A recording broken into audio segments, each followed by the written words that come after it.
وَكُلًّا نَّقُصُّ عَلَيْكَ مِنْ أَنبَاءِ الرُّسُلِ مَا نُثَبِّتُ بِهِ فُؤَادَكَ. نحمده ونصلي على رسوله الكريم اما بعد فاعوذ باللہ من الشیطان الرجیم بسم اللہ الرحمن الرحیم وَإِذْ قَالَ مُوسَىٰ لِفَتَاهُ لَا أَبْرَحُ حَتَّىٰ أَبْلُغَ مَجْمَعَ الْبَحْرَيْنِ أَوْ أَمْضِيَ حُقْبًا صدق اللہ العظیم۔ محترم سامعین اکرام، سلسلہ قصص النبیین قدم بقدم میں ایک مرتبہ پھر میں آپ سے مخاطب ہوں۔ گزشتہ کئی نشستوں میں ہم نے حضرت موسیٰ علیہ السلام کا قصہ ذکر کیا تھا۔ حضرت موسیٰ علیہ السلام کے قصے میں ہم نے یہ بات بھی ذکر کی تھی کہ اللہ تعالیٰ نے حضرت موسیٰ علیہ السلام سے فرمایا کہ جہاں دو دریا ملتے ہیں وہاں ہمارا ایک بندہ رہتا ہے، ان سے جا کر ملو۔ تو حضرت موسیٰ علیہ السلام جب ان سے ملاقات کے لیے جا رہے تھے تو ساتھ انہوں نے ایک اپنے شاگرد کو لیا جن کا نام تھا یوشع بن نون، جس کا ذکر اللہ تعالیٰ نے قرآن مجید میں اذ قال موسیٰ لفتاہ سے فرمایا۔ تو حضرت موسیٰ علیہ السلام نے اپنے ان شاگرد کو لیا اور لے کر اس سفر پر گئے جس کا ذکر ہم موسیٰ علیہ السلام کے قصے میں کر چکے ہیں۔ آج ہم حضرت یوشع بن نون کا قصہ ذکر کرنے لگے ہیں۔ حضرت یوشع بن نون کا شجرہ نسب ذرا اس طرح کا ہے: یوشع بن نون بن افراسیم بن یوسف بن یعقوب بن اسحاق بن ابراہیم علیہم السلام۔ حضرت موسیٰ علیہ السلام جس وقت مقام تیہ میں تھے اور ان کی وفات کا وقت قریب آیا تو حضرت موسیٰ علیہ السلام نے اپنا جانشین حضرت یوشع بن نون کو بنایا۔ بعد میں اللہ تعالیٰ نے ان کو نبوت عطا فرمائی۔ اللہ تعالیٰ کی طرف سے حضرت موسیٰ علیہ السلام اور حضرت ہارون علیہ السلام کو یہ حکم ہوا کہ یہاں کے جو قبیلے ہیں بنی اسرائیل کے، ان کی مردم شماری کرو اور ہر قبیلے میں سے ایک سردار چن لو۔ پھر ان تمام کا سردار حضرت یوشع بن نون کو بنایا گیا۔ حضرت یوشع بن نون علیہ السلام بنی اسرائیل کو لے کر بیت المقدس کی طرف گئے۔ حضرت موسیٰ علیہ السلام کو یہ حکم ہوا تھا کہ بنی اسرائیل کو بیت المقدس کی طرف لے جاؤ، لیکن درمیان میں ایک قوم آتی تھی جس کو عمالقہ کہا جاتا تھا۔ اس قوم کے ساتھ جہاد کرنا تھا، لیکن بنی اسرائیل نے جانے سے انکار کر دیا تھا، جس کی سزا ان کو یہ ملی کہ 40 سال تک یہ قوم مقام تیہ میں بھٹکتی رہی۔ یہ ان کو سزا ملی۔ تو حضرت یوشع بن نون اس قوم کو لے کر بیت المقدس کے اندر تشریف لے گئے۔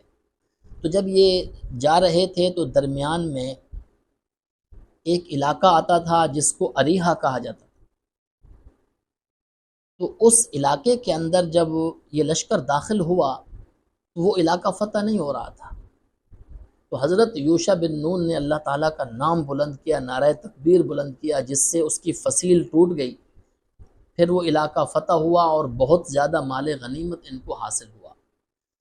اس کا ذکر رسول اللہ صلی اللہ علیہ وسلم نے ایک حدیث میں بھی فرمایا کہ اللہ تعالیٰ کے ایک نبی تھے،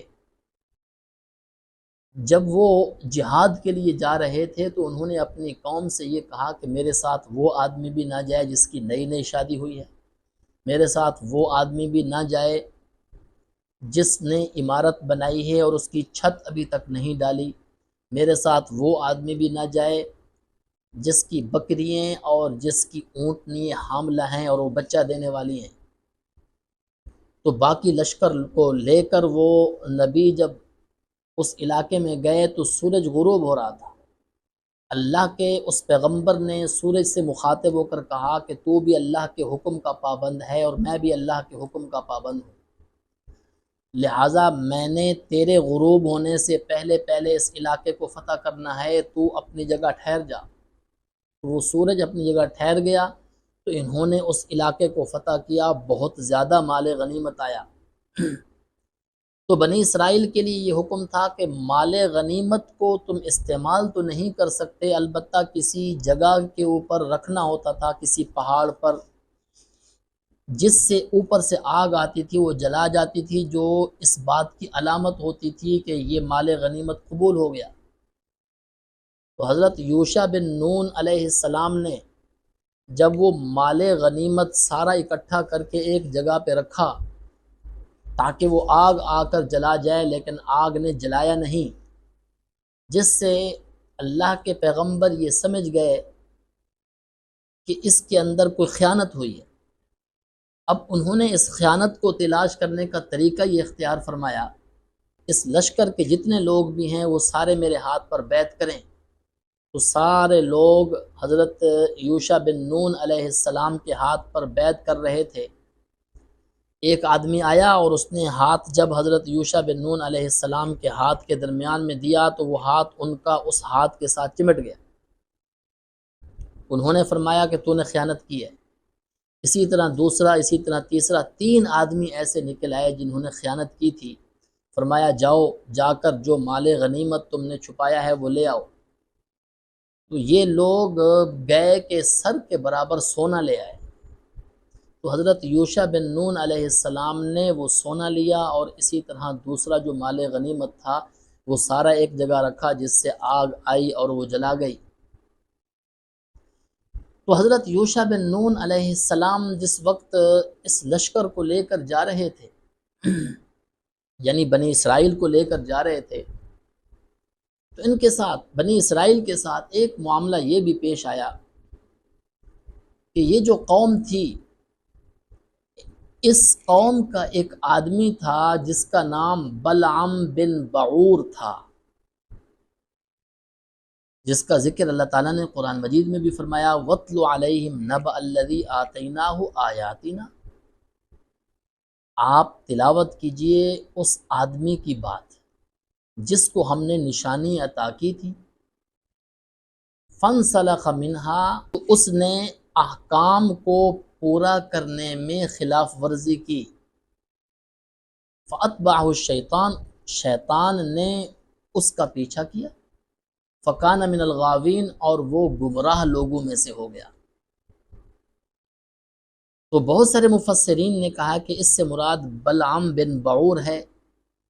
اس کو اللہ تعالیٰ نے اپنا اسم اعظم عطا کیا تھا، جس کی وجہ سے یہ دعا کرتا، جو دعا کرتا وہ پوری ہوتی۔ اس کی قوم اس کے پاس آئی اور آ کر اس نے کہا کہ بنی اسرائیل کے لیے بد دعا کرو، جو کہ موسیٰ علیہ السلام کی قوم ہے، وہ آ رہی ہے، لڑنے کے لیے آ رہی ہے، تو ان کے لیے بد دعا کرو۔ اس نے کہا کہ میں بد دعا نہیں کرتا۔ اس نے بہت زیادہ انکار کیا، لیکن قوم نے بہت زیادہ مجبور کیا، بلکہ رشوت دی۔ رشوت کی لالچ کے اندر آ کر اس نے کہا ٹھیک ہے میں بد دعا کرتا ہوں۔ اس نے بنی اسرائیل کے لیے جو بد دعا کے الفاظ نکالنے تھے وہ اس کی قوم کے لیے نکل گئے، یعنی جو الفاظ استعمال کرتا تھا بد دعا کے، وہ اس کی قوم کے خلاف ہوتے تھے، یعنی بد دعا قوم کے خلاف ہوتی تھی۔ قوم نے کہا یہ تو کیا کر رہا ہے، ہم نے کہا ہے کہ بنی اسرائیل کے لیے بد دعا کر، تو ہمارے لیے بد دعا کری جا رہا ہے۔ اس نے کہا کہ میری زبان میرے کنٹرول میں نہیں ہے، میں بد دعا کرتا ہوں بنی اسرائیل کے لیے، وہ نکلی جا رہی ہے تمہارے لیے۔ اور اللہ تعالیٰ نے اس کو یہ سزا دی کہ اس کی جو زبان تھی وہ لٹک کر اس کے سینے تک آ گئی۔ اس نے کہا کہ ہے افسوس، میری تو دنیا بھی برباد ہو گئی، میری تو آخرت بھی برباد ہو گئی، میں تو برباد ہو گیا۔ لیکن پھر بھی اس نے ایک شرارت کی۔ شرارت کیا کی؟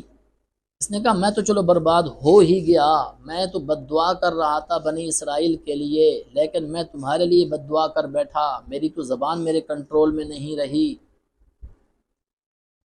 لیکن ایک کرتب تمہیں بتلاتا ہوں، بنی اسرائیل تم تک پہنچ نہیں سکیں گے۔ انہوں نے کہا وہ کیا؟ انہوں نے کہا کچھ عورتوں کو بنا سوار کر کے، ان کا میک اپ کر کے، ان کو بنی اسرائیل کے اس لشکر کے اندر بھیج دو، لوگ دیکھیں گے ان عورتوں کے فتنے کے اندر مبتلا ہو جائیں گے، اللہ تعالیٰ سے یہ دور ہو جائیں گے، اللہ تعالیٰ کی مدد ان کے اوپر نہیں آئے گی۔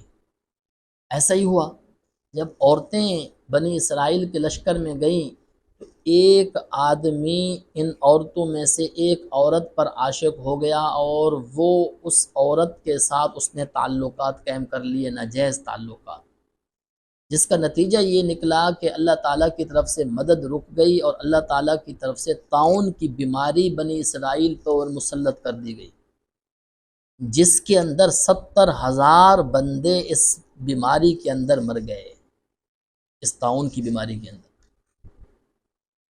یہ اللہ تعالیٰ کی طرف سے بنی اسرائیل پر ایک اور عذاب آیا۔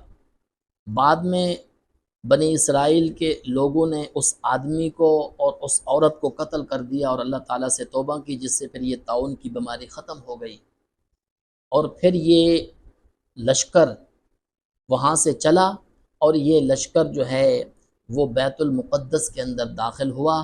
لیکن بیت المقدس میں داخل ہوتے ہوئے اللہ تعالیٰ نے حضرت یوشع بن نون سے فرمایا کہ ان کو کہو کہ اللہ تعالیٰ سے مغفرت مانگتے ہوئے حطۃ حطۃ کہتے ہوئے جاؤ، یا اللہ ہماری خطائیں معاف کر دے۔ لیکن بنی اسرائیل کی قوم کو اللہ تعالیٰ نے بہت زیادہ انعامات سے نوازا، لیکن یہ ناشکری قوم بھی تھی، اور یہ نافرمان قسم کی قوم بھی تھی، جس کی وجہ سے یہ حنطۃ یعنی اپنے کھانے پینے کے لیے گندم اور اپنے کھانے پینے کے لیے خوراک مانگنے لگ گئے۔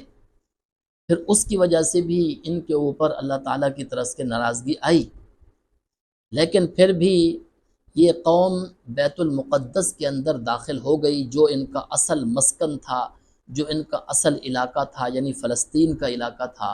اللہ تعالیٰ نے وہاں تک اس قوم کو پہنچا دیا، اگرچہ انہوں نے اللہ تعالیٰ کے بہت سارے احکام کی نافرمانی کی، نافرمانی کرنے کی وجہ سے بہت سارے عذاب اور سزاؤں کے اندر یہ قوم مبتلا ہوئی، لیکن پھر بھی بیت المقدس تک پہنچ گئی۔